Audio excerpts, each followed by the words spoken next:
All right, guys, welcome back to DINFOS Social Media 2022. How we doing? Everybody good? Yeah? We learning a lot? Yeah? Anybody just like stomp? Anybody realize that they've been here for 2 days and it's like, what am I doing with my time? Anybody? No? No? Okay, all right. Well, that means I'm doing something right. All right, so guys, you'll notice a QR code behind me for my digital audience. If you scan that code right now, that will take you to our live Q&A chat. So that way you guys can send me messages, because I know I should have did it yesterday, and I get it. I've got you guys like all over the place asking me questions or sending questions in. Sometimes I get questions after a session or what have you. So at least this will kind of centralize it. And we can thank Hootsuite from yesterday for giving us the opportunity to use that. So without further ado, our next session will be a virtual session for those in the audience. We're going to be discussing, what are we discussing? Audience identification? Yes, got it right without my paper, thank God. So with that being said, I'm going to pitch it to Mr. Nick Martin. Hey everybody, how's it going? My name's Nick Martin. Today we're going to be talking about audience identification. I've been at Hootsuite. I'm on the social marketing team at Hootsuite. I've been there for the last 6 years. But you know, everybody's had a long day. I could talk about myself. Everybody's had a long day, long 2 days of education already, and you just got back from lunch break. So I figured we should just jump into it. I have a little bit of an introduction kind of built into the presentation anyways. So why don't I just share my screen here and we can hop into the presentation. Let's see.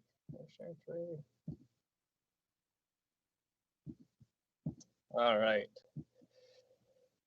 Can somebody let me know if you see that?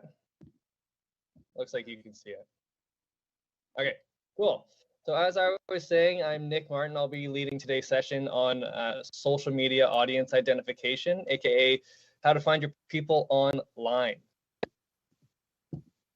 So let's jump right in, because like I said, you know, we only have an hour together, and I'm sure it's been a long day of learning. You know, I don't want to keep you waiting any longer than you have to. So here's kind of what we're going to be talking about today. First, we've got this quick introduction. We're in that part right now. Then we're going to be jumping into what is a social media audience. We'll cover who makes up your audience. Then we'll discuss how to identify their needs, at which point we'll cover how to share and create content for your audience, as well as how to monitor for feedback from your audience. Okay. Lastly, we'll briefly discuss engaging with your audience. And that should take us to about the 45-minute mark of the session. And then we'll have 15 minutes for questions and answers at the end. So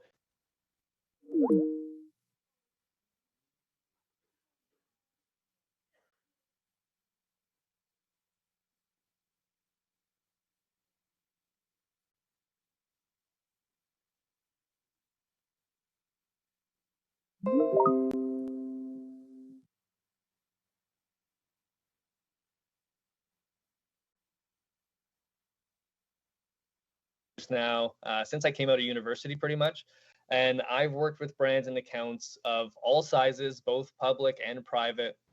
And I've been on the Hootsuite social team, like I said, for the past 6 years. Over that time, I've worked specifically on the engagement side of things and have grown to include social listening as one of my areas of expertise, both of which lead into audience identification, kind of as a topic that I'm pretty comfortable educating on.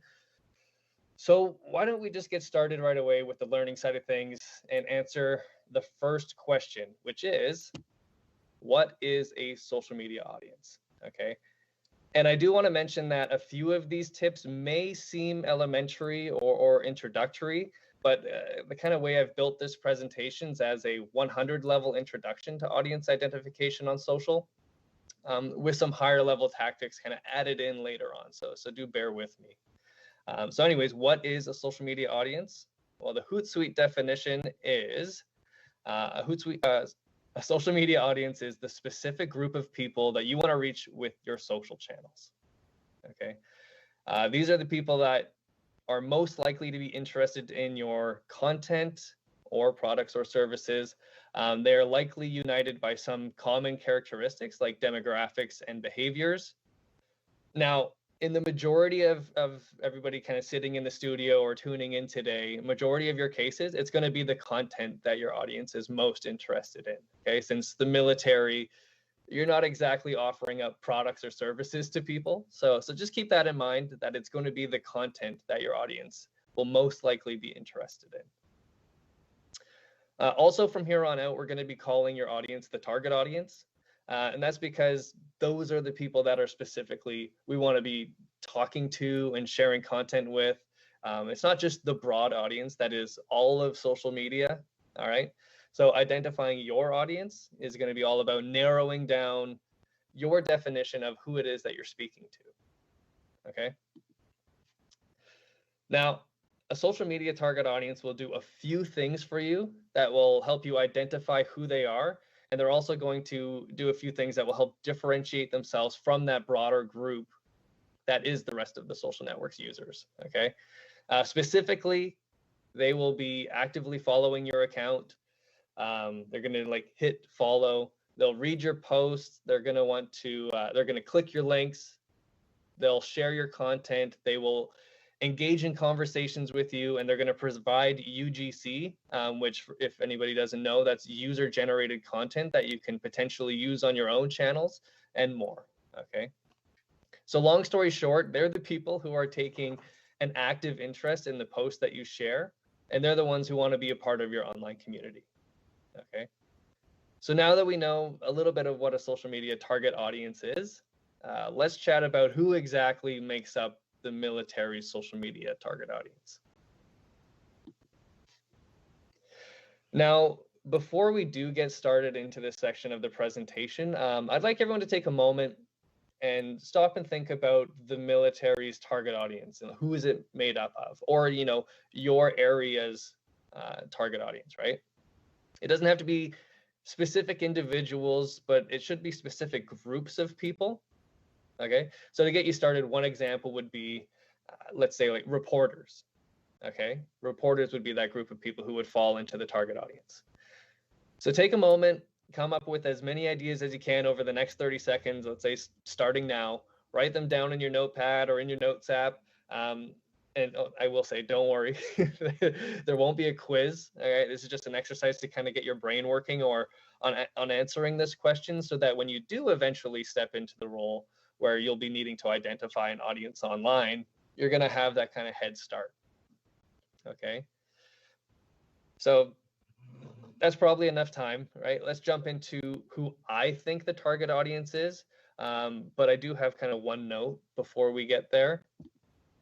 And that point of note is that your audience is probably not going to be just one group of people. Okay. It can be many different groups of people, especially when it comes to the variety of military social media accounts online, right? So with that in mind, let's jump over and see who I came up with as a quick first draft. You can, if you want to, use this next slide as a starting point in your kind of roles if you'd like.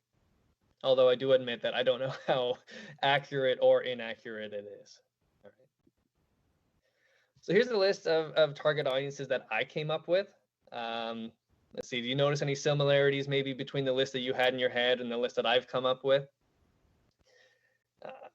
My list is set up of direct personnel, okay, families of direct personnel, the public, which seems really broad, but you can narrow that down to the public who is concerned with military operations, updates from the military, or even like specific branches of the military or whatever organization you're with, right? Ambassadors, allies, and then other government authorities as well, right? And I think those kind of all make sense. And now my kind of question is, what do you notice about each of these groups, right? What do they all have in common? Well, in my opinion, what do they have in common? It's that they all want to know what's happening with the military, right? Because again, we're going to speak specifically from a military standpoint on this section. If you are working with, I'm not sure who all is in the audience. Maybe there's some people from the FBI, maybe whatever, right? But today we're going to be talking specifically about the military. Yeah, they all want to know what's happening with the military, right? So remember how earlier on I was kind of talking about how your audience is going to be most interested in your content rather than any products or services that you offer, right? Well, that's because the military social media accounts, they're inherently not going to be run like a business account would, okay? And full disclosure, I mostly do train business professionals in sessions like this, but you know, I'm well aware that you're not going to be promoting t-shirts or offering car washes from your social channels, probably, right? So, so you'll be offering updates and information and things like pieces of content that inspire your followers, right? Now we kind of get to the point of what tips do I have for quickly identifying your target audiences online? And I think this is a helpful point. For a quick start on identifying your current audience, and that's an important kind of keyword there, your current audience, the people who are following you right now, you can look at your social media channels analytics. So each network is going to offer up different data, but it can help give you an idea of who is following you, right? And what content that they are actively engaging with. At the very least, it's going to help you identify the content that's performing well with the audience that you currently have. And we're going to cover this a little bit later on, but you can start to kind of strategize based on what content you're seeing and what content your audience is reacting to positively, right? Now, when I'm talking about different data from each network, my personal favorite networks for like channel analytics or like, follower analytics, LinkedIn's really good.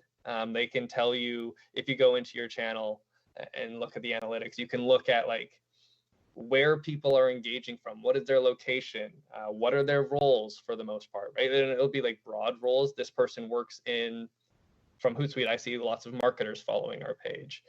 You can see company size and all sorts of things that help start to paint the picture of who's currently following you, who your current audience is, and what they're engaging with. Okay, so now that we know a little bit of who our audience is, or at least we have a first draft that we're going to be talking about today, let's take a look at identifying their needs. Okay, so what is that? It's what they're looking for from your social media channels. And I think you can write this one down. Identifying their needs is all about understanding what do your target audiences expect from the content that you share? What do they expect from the content that you share? Okay. And this is going to be kind of an opportunity to build audience personas, which I'll kind of cover in a second here. But I don't really give homework in sessions like this, but I do challenge you after these sessions are done to try and build out an audience persona for who you think your target audience is for your roles, social media channels. Okay, or you can do it for your personal accounts, social media channels too, right?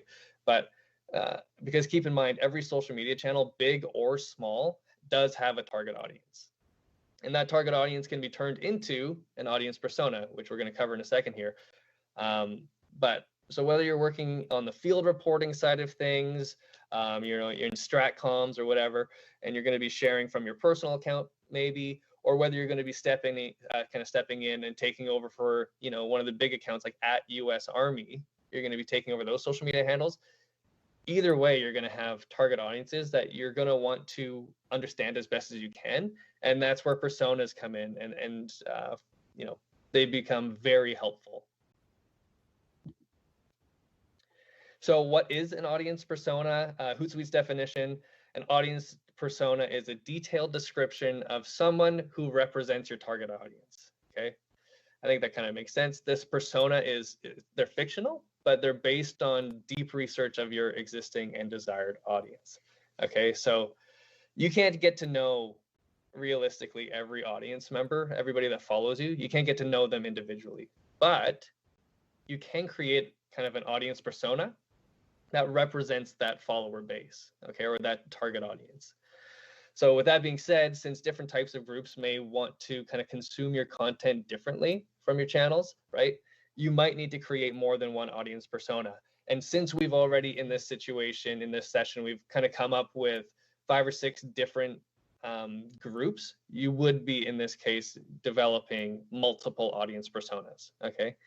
Now, when you are creating a persona, you're going to want to give that persona a name, demographic details to help flesh them out. What are their interests, their behavioral traits, right? That way you're going to start understanding their goals, their pain points, what is their like kind of content consuming patterns, how do they engage with your content, right? And you can even give them like a face using stock photography or illustration, which, you know, my team at Hootsuite does. We have some examples would be like our top level customer we call Yanni, and we have a photo for them, so you can have them up on the wall, and we can, when I'm creating content for that person, I can look at them and here's a list of traits underneath them that I go, okay, this is for Yanni, and I'm going to, I don't know, it just helps put a face to a name, and it helps me create content for them a little bit better, right? So basically, you want to think about and speak about this persona, this model audience member, as if they are a real person. And that's going to allow you to craft messages targeted specifically to them, right? So keeping your audience persona, or in our case, you know, personas in mind, helps keep your voice and direction of everything kind of consistent, from image selection to your brand voice to even which social channels you'll be using to share content out. Now, some things to kind of keep in mind when building out your audience personas are, or like some things to include when you're building her persona, is what is the age range of this person, what is their location, which social networks are they using, and you can kind of, if you're tuning in, you can screenshot this or write these notes down. I think these are kind of the key points you'll want to know. What are they interested in? What languages do they speak, right? Because if you're when you're down in the States and you're talking to everybody, maybe it has to be in English and in Spanish, right? So keep that in mind. Who is your target audience? When are they going to be active online? What is their reason for following you, right? All of these points will help create a persona who feels real and fleshed out, and therefore it'll help you create content for them to enjoy. So here is an example of someone, you know, let's say this is that image that we're talking about, right? So this is an example of somebody who's enjoying the content that your military social media channel has created and shared, right? They're having a great time. They love whatever you just shared, which I'm sure, you know, if there's any social media managers in the audience right now, you're all kind of rolling your eyes because, you know, maybe the military doesn't have somebody super happy like that all of the time, but, you know, because I know at Hootsuite I get a lot more feedback than super happy people all the time. But anyways, based on our persona list, let's figure out who this person is, right? They can represent the direct personnel, families, the public, ambassadors, right? Allies, other government authorities. And, you know, in this case, I like to think that this is the public. Let's let this person represent the public.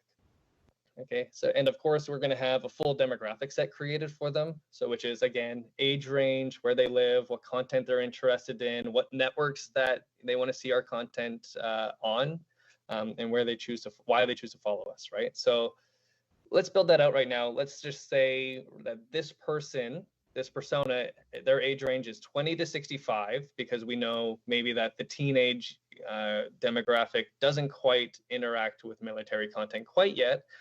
They live in the United States. They're interested in major updates or heartwarming stories, maybe. And they follow our account for quick updates so that they can just be informed. Okay. And I will be sharing an article on how to create audience personas in the follow-up emails to the kind of the people that brought me in here. But if you are interested in seeing it today, you can just Google audience personas and Hootsuite. The SEO team at the company's done a great job. So it'll be the top article that pops up on Google, and it kind of walks you through all of the different steps that you need to do. It's like a deeper dive compared to what we just covered here, okay? Now, let's talk about creating content for your audience, or audiences, since we have a number of personas created, right? Hypothetically. So with your personas all created, you're going to have a good idea of what your target audience is interested in, right? And why they follow you. So if you review your content analytics as well, right, you're going to have a good understanding of what type of content is performing well, aka, you know, what sort of stuff your audience is liking. What are they engaging with? What are they reacting to? Okay. And this is something that I definitely recommend you are constantly testing and iterating, just to make sure that you find a content type and a content mix that maximizes your channel's performance. Okay, that was maybe a little bit jargony, but what I mean by this is On Instagram, for example, if you're going to be managing a channel for Instagram, you want to be testing different things like Instagram Reels, Stories, Lives, static posts, carousel posts, okay, etc. Right? All of those different types of posts, they're all going to perform a little bit differently, and some posts will obviously perform better than others, and that's where you're going to latch on and say like, okay, these are the type of posts that you're going to want to include more and more into your publishing strategy, into your content mix, right? And you'll want to steer clear of the posts that don't perform as well. With that said, you'll every now and then you'll want to go back and test again to see if those lower performing types of posts, maybe they've changed, maybe the algorithms have updated a little bit and now they're going to actually perform well. So just keep in mind, you always want to be testing and you always want to be iterating based on your content types, right? Which would be Reels, Stories, Live, static posts, and content mix, which is how often you're sharing Reels versus Stories versus static posts, etc., right? So anyways, let's talk about the different types of posts that you can create in order to engage your audience. Now, here is the part where we're going to be creating content buckets for your channel. Okay. And what's a content bucket, you may ask? You kind of probably want to write this down. It's like a set of content that is specific to a channel or persona. A set of content that is specific to a channel or persona. Okay. It should be defined by 1 or 2 words. Personally, I prefer 1-word buckets, and we're going to explain this a little bit more here. But a content bucket can fit multiple personas, right? And most importantly, should always connect back to your channel goals. So everything you do, and this is another note, everything you do should tie back to your main organizational goals and team goals. Okay, so keep that in mind. Whatever your organizational strategies are, and everything you're sharing out from your channels should tie back and connect clearly to your goals. Okay. So I've got some real examples, some real pieces of content from the military social channels, and we can kind of go through, because I think it's a better way of explaining content buckets. We're going to see what content buckets we would put them in. Okay. So this here is a tweet from the Marines. It's sharing an update of Marines participating in an activation ceremony on base in Hawaii. Okay. It also mentions that it was activated in accordance with the Marine Corps' progression towards Force Design 2030, and it includes some event photos. Okay. I would consider this type of content to fall into what we would call inform, right? That's the inform content bucket. It's a post that updates the audience with activities from personnel, and the intention is to really just keep people up to date with what's going on across the Marine Corps. All right, I hope that makes sense. So this is what I would say this is inform. Next here, we have a tweet from the U.S. Army account that shares a story of one man's road to the Corps. It's telling the story of Muhammad Ma'aruf, who has joined up and now he's on an engineering assignment. Okay, I would consider this as an inspirational post, mainly because it's not exactly informing. There's not a lot to inform on. It's storytelling, right? You're in storytelling and you're inspiring others to consider joining the military, perhaps. Maybe you can see, so that someone who's reading this can see themselves doing something similar to what Muhammad did, right? And personally, I'd file this under a content bucket that we can call inspire. I've got 4 to show today, so this is the 3rd one. Another content bucket I noticed here is I think it's very unique to the military's kind of content mix. It's a content bucket that I don't ever think you're going to see coming from McDonald's or anything like that. This is a tweet from the 101st Airborne, and it's sharing the news of the passing of one of their members, Jim Pee Wee Martin. Okay. And it's accompanied with a nice video showing Jim, and its intention is to honor his memory and his service, right? And this tweet was, I did think was actually kind of interesting. It was reshared by a number of other military accounts, which I thought was great. It kind of shows that, if you're in these situations and from an engagement standpoint, you have the green light to share from other social accounts, other official social accounts. But I would call this honor, and I'm going to mark it down. It could be honor, it could be remember, could be celebrate, but honestly, I think honor probably fits best. And this last one here, I think it's really important.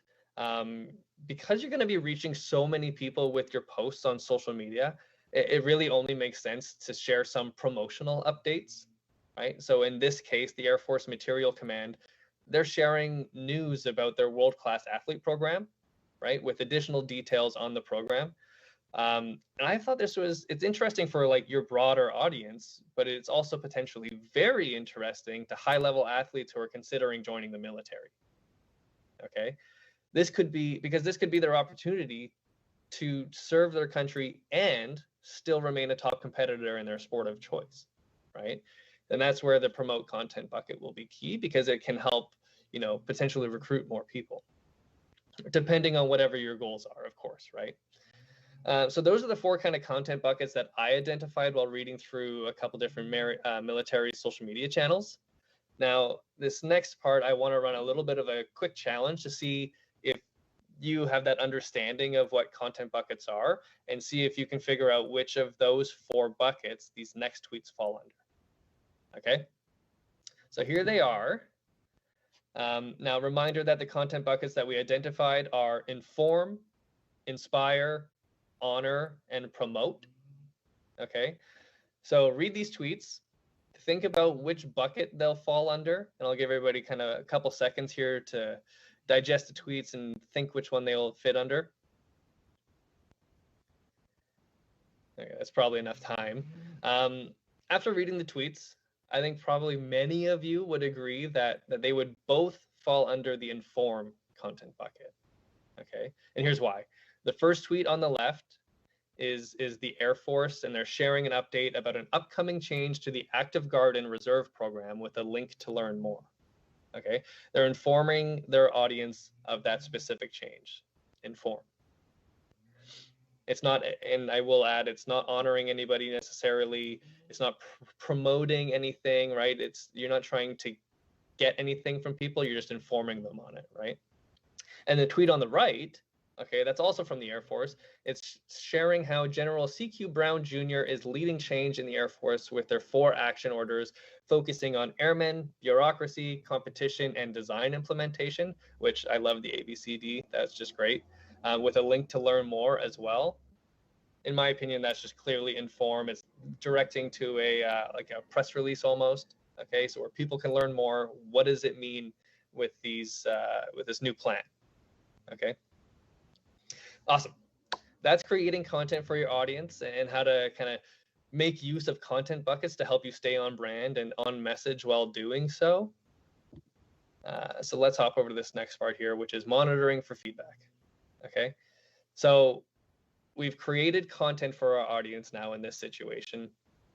We're starting to understand who our audience is, what they're interested in. We have the content buckets that we can kind of fit into. So when somebody says, hey, I need a post for, honor, we're going to fit that in. We're going to find something to tell that story, right?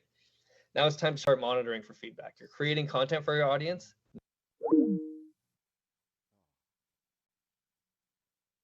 Can you hear me? And Nikki there?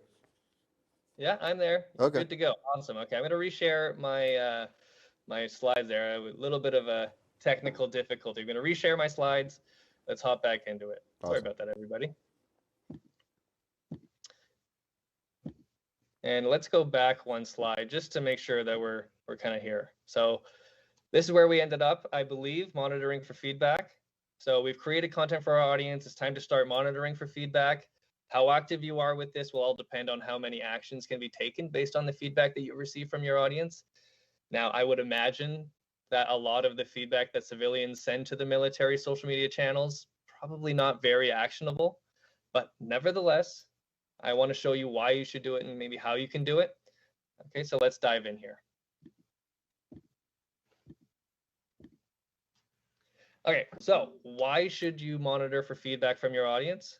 Well, to put it simply, if these people care enough about your channels to follow them and to send honest feedback about something, I think it's important to hear that. Okay, so your target audience can be your biggest advocates, but they can also quickly turn into your biggest risks too. Okay, so their feedback is important.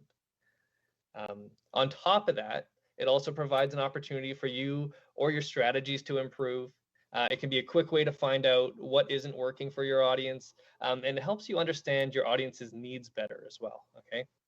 Finally, monitoring for feedback can help you build a stronger relationship with your audience just simply by showing that you're listening.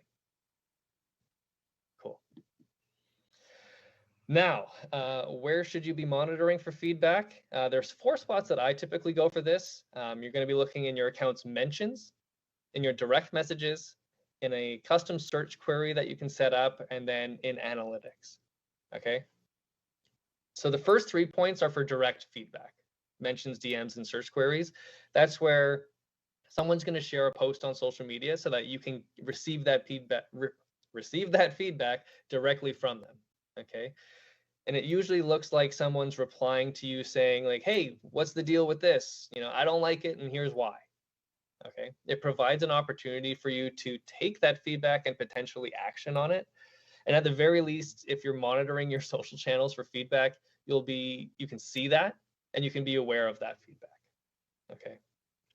And if you're not monitoring for feedback, you're going to miss it and there's going to be no progress that can be made, right? There's no opportunity there if you're not paying attention. Meanwhile, that last point, analytics and metrics tracking, okay, that's about monitoring your analytics. It's more of a feedback reference from your content strategies, or feedback reference for your content strategies. So when you start to see metrics dropping down below your averages, that's a sign. It's kind of, I call it a silent sign from your that your content you're sharing isn't being engaged with by your audience, and it's just not as popular as with them as your previous content has been, okay? So silent piece of feedback that your audience can sometimes offer up. And I just always say, take that as a kick in the butt to kind of re-strategize your content mix to make it more efficient, make it more interesting and engaging for your audience.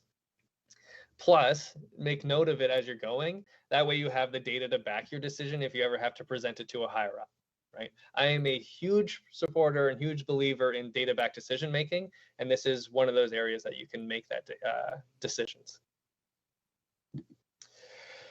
Now, and this is really important when it comes to monitoring for feedback and engaging and things like that. I'd be remiss to mention something that I think is very important, okay?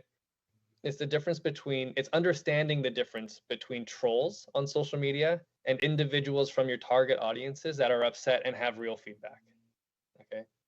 This is important because I've seen way too many people get really excited about monitoring for feedback, receiving feedback, and then they fall into the traps of trolls and have had their entire day or week or even career turned upside down, okay? So don't get caught in the traps of trolls and learn how to identify what they're all about, right?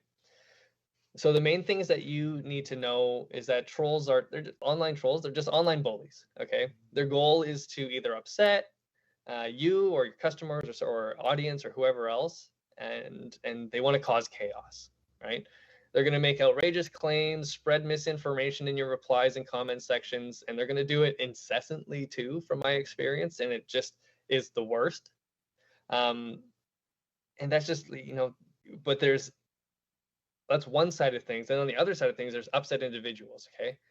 And upset individuals who are sending you something that maybe seems bad because they're really upset and maybe there's some swear words or something, right?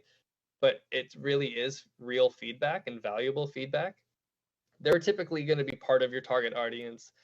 They have real feedback and they're just upset, but they have a legitimate reason to be upset, okay? You can help these people. You can acknowledge their issue and work to resolve it. With trolls, you just simply cannot. And my one rule when it comes to these types of people and these types of situations is, it's all red here, do not feed the trolls, okay? Don't respond, don't engage, okay? They're not part of your audience. Eventually, they'll just go away. But if you do respond and if you do engage with these people, it gives them an opportunity to kind of make things so much worse. So it's like a fish biting a hook in their mind, and they'll start to twist words, make accusations, kind of whatever they want to do to try and achieve their goal of causing chaos. So, and I will say too, you're obviously going to have your own strategies and your own rules and guidelines for situations like these, but in my professional opinion, and it's worked for me for 10 plus years now, do not feed the trolls, okay? I just needed to make sure that I got that one point in here before I got on to the next section, because, you know, sometimes people get too excited to monitor all feedback and they take it all super seriously, which can be a good thing, don't get me wrong. But once you step into the trap of an internet troll, it just can potentially lead to a lot of brand damage and account risk, which nobody wants. Okay, so just keep that in mind. All right, so now that's done. Here are my quick points for what to do when you receive feedback online from your audience, okay? 1, share it to the relevant people internally. Someone's going to have ownership over that area that the piece of feedback pertains to. They're the person that should see that feedback, okay? 2, now that it's been shared, I think it's okay to go back and acknowledge the feedback that you received, right? You can go back and say something to that person. Hey, I've sent this internally. Thanks so much for sharing, right? 3, I always make a note to follow up and see if any actions were taken based on the feedback. 1, so you can follow up with the audience member in case they follow up. But 2, if an action has been taken based on the feedback that you were able to kind of provide, then that's worth noting for any upcoming job reviews, right? That's important for social media people. It shows that you're listening and you're taking actions.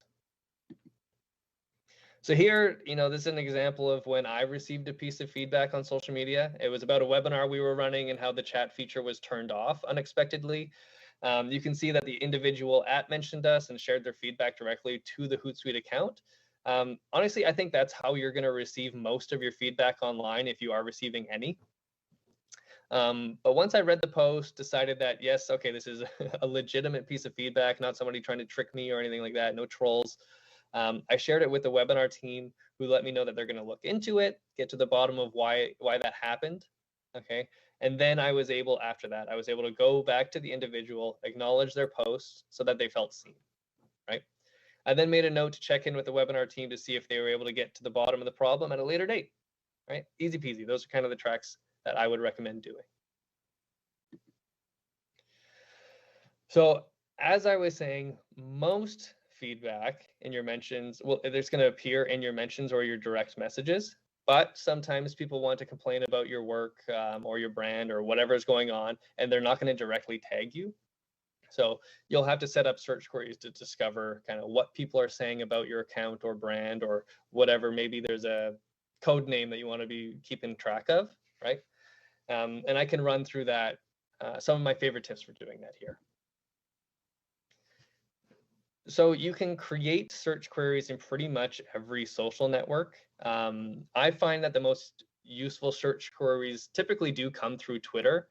In my opinion, that's where the most conversations kind of happening on any given topic at any given time. So keep that in mind when you're going to do search queries. Twitter is a great place to start. You can get a really good feel for what is the community online saying. Okay. What I'd recommend when you do set up a search query is that you have a goal in mind with it. In this case, we want to discover what people are saying about our brand without actually mentioning us. Like I said, maybe there's an operation that has a name that, you know, I know just recently Operation London Bridge was one that popped up a lot with the Queen of England passing, right? You could potentially search Operation London Bridge, see what everybody's saying.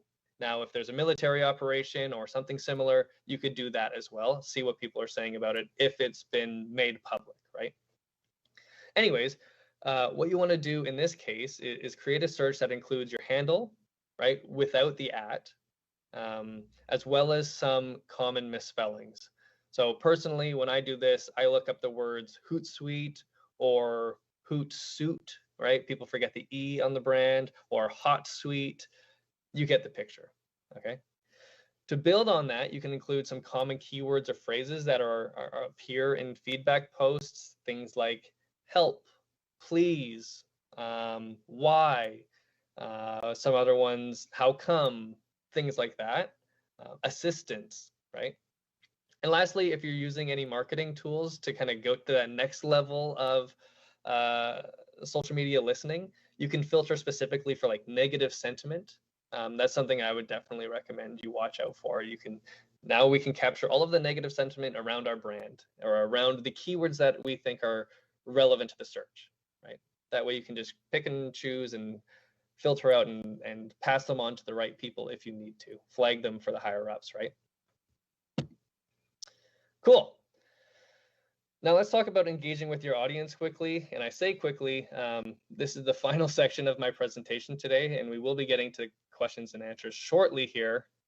But as someone who's done social engagement for brands for the last 10 years, I always recommend that you do interact with your audience in order to help kind of build that stronger community feeling. But I do it from the perspective of brands connecting with their customers, okay? And the military may have different rules of engaging online with their audience. And I mention this because, you know, I looked through the tweets and replies of a couple of different military accounts. You can see that I was looking at US Army, Marine Corps, 101st, right? And I didn't actually see anybody replying back to any of the civilians in their mentions. So I only noticed the accounts would reply to other verified military accounts. So that may be a rule within your teams. So keep that in mind. Like anything that I'm presenting here, your team's guidelines overrule this. So just keep that all in mind. These are just my recommendations. So there definitely is a reason, you know, why I didn't see any conversation going on between military accounts and non-verified non-military accounts. And here it is again, right? My first rule and recommendation, even though I'm a big believer in engaging with your audience and building relationships with them online, is that you should follow your team's engagement guidelines, okay? If it says don't like any posts, don't reply to any posts that are non-military, then that makes it super easy for you and you can kind of skip this whole section, okay? If audience engagement is allowed, however, my main recommendation for you is to never kind of put your channel at risk, right? Play within the guidelines of your social team, work with your best judgment, and don't ever kind of open yourself up to a conversation that could turn sour and could turn into a PR nightmare, right? Nobody wants that. Trust me, I've been through a couple of those situations and it's just a bad couple of days. Finally, when you are engaging, if you're able to, right, do your best to leave a positive impression. At Hootsuite, we call these meaningful relationship moments. It's a moment where you can get to connect with a member of your audience and leave them with a smile, right? So the military, you've got a massive following of people who are major supporters of you a lot of the time, right? And a simple tweet replying, saying things like, hey, thanks for the kind words, that could go a long way to making somebody's day, okay? But please always start with rule number 1 and follow your team's engagement guidelines before you go to and respond to someone you're not supposed to be responding to. Awesome. Okay, we made it. For everyone who's just waking up from dozing off around the intro section of my presentation, you can take notes here because these are the key takeaways for you, in my opinion, right? Start by listing your target audience groups. Okay, then you want to build personas off of each of these groups.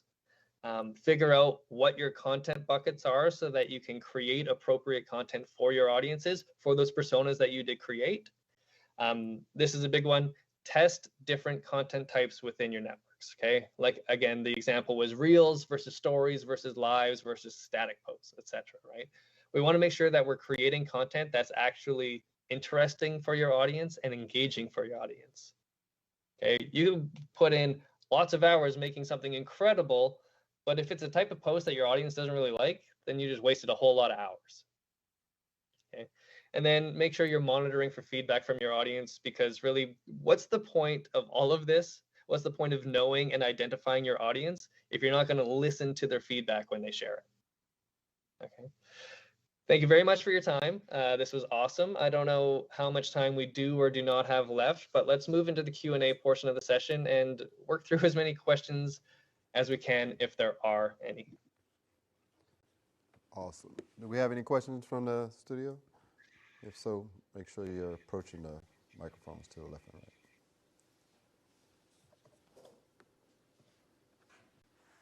Anything?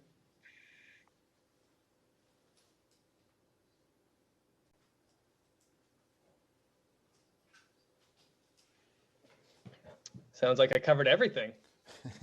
Sounds like it, brother. Hey, Nick, I know you talked about content, and really didn't dive into like content strategy or content planning, not content strategy, but like content planning. How important is that in all of this as well? I think it all stems from, it is important. right? And it stems from understanding who your audience is and how you want to present to them and what story you're telling to them online. So one thing that within my team, the social marketing team, is we tell week-long stories. So we set up a theme for each week, and we then we kind of break down and share pieces of content that talk to that theme across the week so that our audience kind of knows, okay, this week we're going to be talking about, I mean, we could talk about audience identification, or maybe we're talking about Instagram in 2023. What does that look like, right? Because that's what I do. I'm an educator on social media marketing. I coach other marketers on how to do this. So that's how we plan our stuff out weeks in advance, sometimes months in advance, depending on whether there's a main campaign coming or things like that. Awesome. We got another question from the studio. Hi, I was just wondering if Hootsuite has any built-in sentiment analysis capabilities. So thinking kind of one step beyond the custom queries to see if there's any way we can run a report on sentiment similarly to the way we can run reports on engagements. Yep, we do. We have a tool called Insights. And Insights allows you to create a whole custom query, and it could just be as simple as your own brand handle. So, you know, if I wanted to put in on Twitter my brand handle at Nick Martin, you know, I could see all of the mentions of my, it'll analyze all of the mentions of my handle. You get keywords, top hashtags, sentiment analysis, when people are talking about me. You get a whole breakdown, and you can use that. So yes, long story short, we do have that. Thanks. I will say too, actually, if you want to continue the conversation online afterwards, you can follow me, connect with me on LinkedIn. I would love to connect with everybody. Go into LinkedIn, put Nick Martin Hootsuite. I'll pop up. I'll be the first guy that pops up. Or you can follow me and connect with me on Twitter. I'm very active on Twitter, and that's like the @ at Nick Martin. I created that because I thought it was clever, and I've stuck with it for the last couple of years. So at Nick Martin, would love to connect with everybody. And if you think of questions afterwards, you know, after the session's wrapped up, send them over, and I'd be happy to chat with you then too. Hi, Nick. Thanks for the presentation. As you correctly surmised, many of us have restrictions on engaging with the audience in comment sections or otherwise. But some of us, I speak only for my agency, maybe others in the room, are still having a ongoing conversation with leadership about a possible extent to which we could do so. As we engage in those conversations, it may be helpful to know from you if you were able to provide a rough estimate of what we're losing out on by not engaging with our audiences. Sure. For example, if we are presenting non-vanity metrics, as in metrics that actually work and make sense, you know, do you have research internally at Hootsuite that you could share that suggests, you know, what by not doing what we're supposed to be doing or should be doing on social media, you know, what we're losing? Yeah. So this all ties back actually to your post being boosted within the algorithm. That's how I see it. Like when you are engaging, not only are you engaging one-on-one and you're actually interacting with people, and that individual is going to appreciate it. And maybe you can go in and answer frequently asked questions so that you don't have to always see the same questions over and over again. So maybe you see a post and you can actually reply to it and everyone goes, oh, perfect, thanks, it's been answered, right? And you don't have the same people banging down your doors. But more than that, right? And this is going to actually, what's the phrase? High tide raises all boats, something like that. Is that when you start engaging, the algorithms of each network is actually going to see that, and you're going to get a little bit of a boost, so that the next post that you share is going to be presented to more people because that network sees you as this person's active or this account is active within our network, and we want to be promoting that, right? So your reach is going to go up. You will eventually see more engagements because people can expect that. But not only will your engagements go up, it's going to be because you're being presented to more people, right? You're going to be shown up on more feeds. And it's just like, it's a ripple effect of when you start engaging. And please be safe when you engage and don't put yourself at any brand risk or any account risk. But when you do engage, there's going to be that ripple effect of now all of our metrics are going to just start being higher because the algorithm likes it and presents it to more people. And inherently, when you get seen by more people, you're going to have more engagements, clicks, likes, whatever, right? I'll ask a quick follow-up. Just an order of magnitude question. Are we talking about a 5% loss on the algorithm, getting the ball rolling? 50, 500, roughly Yeah, what order no, of magnitude that's are we tough at to here? say. I wish I could give you a real number. The networks keep their algorithm kind of what triggers a certain amount of boost. They keep that kind of pretty tight, but it starts slow because the algorithm wants to see that you're going to be active. And as you consistently do it, it grows. But I would say, it's a small percentage to start. But if you check year over year after doing engaging for a year, you're going to see I would expect a considerable growth of maybe you've doubled your engagements or Thank you. whatever metrics you're tracking. You know what I Thank you. mean?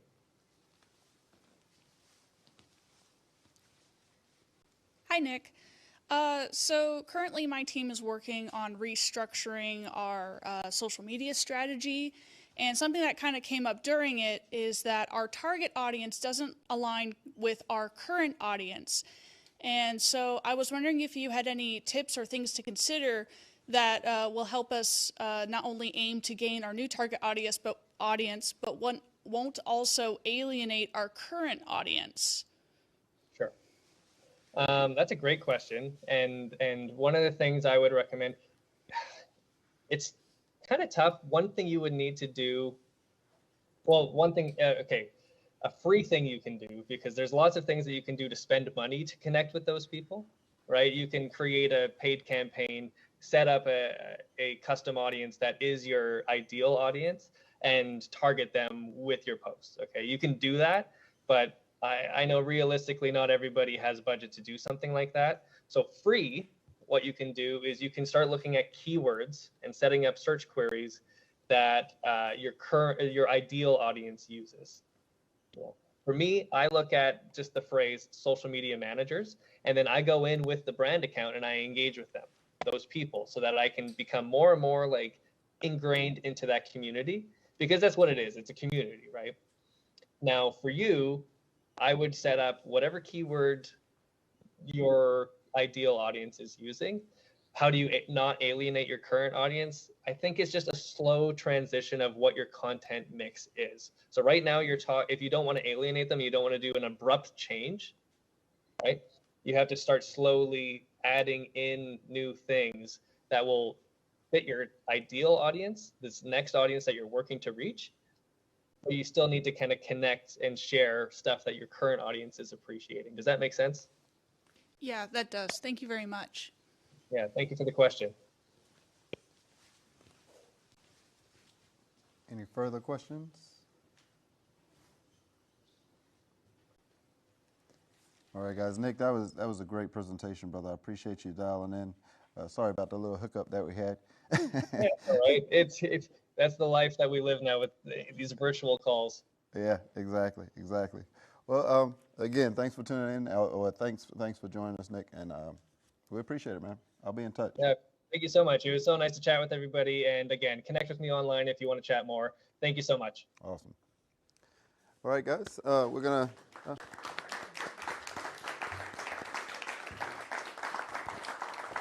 gonna take a short break, and then we'll come back and talk about. It's an interesting topic, right? The future of social media, like where we're going next, right? So we'll be right back after this.